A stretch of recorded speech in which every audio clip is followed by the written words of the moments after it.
ناظرین السلام علیکم۔ بھینسا اپڈیٹ نیوز میں آپ تمام کا خیر مقدم ہے۔ بھینسا شہر کے طلباء و طالبات کو MBBS میں مفت داخلہ ملنے پر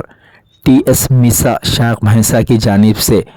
دفتر مرکز جماعت اسلامی پر تہنیتی تقریب کا انعقاد عمل میں لایا گیا اور طلباء و طالبات کے علاوہ ان کے والدین کی شال پوشی و گل پوشی کے ذریعے مبارکبادی پیش کی گئی۔ یعنی جو بات فرمائی گئی کہ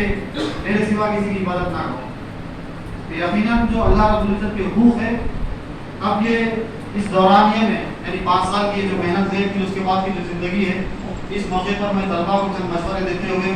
میں اپنی بات کو ختم کروں گا۔ بات ذرا طویل بھی یہ موقع نہیں ہے کہ ایک تو اللہ رب العزت کی عبادت کی بات کہی گئی ہے کہ اللہ رب العزت کے سوا کسی کی عبادت نہ کی جائے، یعنی اس کی ذات میں، اس کی صفات میں، اس کے اختیارات میں کسی کو شامل نہ کیا جائے۔ دوسری بات کہا گیا، دیکھیے آپ کہ اللہ کے بعد اگر کسی کا درجہ ہمارا